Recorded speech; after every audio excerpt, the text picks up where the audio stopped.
حضرت محمد بن منظر رحمۃ اللہ علیہ جس وقت روتے تھے تو آنسو کو چہرہ اور داڑھی پر ملتے ہوئے کہا کرتے تھے کہ جہاں پر آنسو لگ جاتے ہیں اس جگہ کو جہنم میں آگ مس نہیں کرے گی۔ اے ابن آدم، تجھے یاد رکھنا چاہیے کہ نفس برائی پر ہی اکساتا ہے، یہ ابلیس سے بھی بڑھ کر بڑا دشمن ہے۔ شیطان کو تیرے خلاف نفسانی شہوتوں اور خواہشوں کے ذریعے طاقت میسر ہوتی ہے، پس تو امید اور فریب کے طور پر خود کو دھوکہ نہ دے۔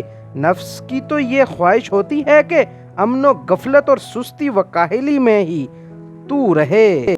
اگر تو نے وہ چیز پسند کی جس سے فریب و دھوکہ ہوتا ہے تو تو نے اس کی خواہش یعنی شیطان کی پیروی اختیار کر لی تو وہ تجھ کو دوزخ میں پہنچا دے گا اور نفس کے واسطے خیر کا کوئی موقع نہیں رہے گا۔ انسان جب طلب آخرت کے پیش نظر اپنی گزری ہوئی عمر پر سوچتا ہے تو اس کا یہ فکر اور غور اس کے دل کو صاف کر دیتا ہے۔ صاحب عقل شخص کو سابقہ معاصی سے توبہ کرنی چاہیے، آخرت کی فکر کرے، باعث نجات بننے والے کام اور اللہ تعالیٰ کا قرب کے باعث امور پر سوچے، امید تھوڑی رکھے اور توبہ جلدی کر لے اور نفس پر قابو رکھے۔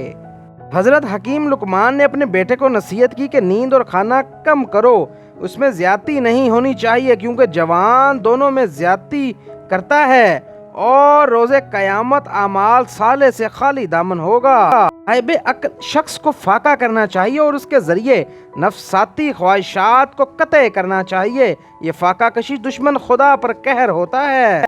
جو اپنے اعضاء کی زمین کو شہوات کی غذا دیتا ہے وہ اپنے دل میں ندامت اور شرمندگی کا درخت اگاتا ہے۔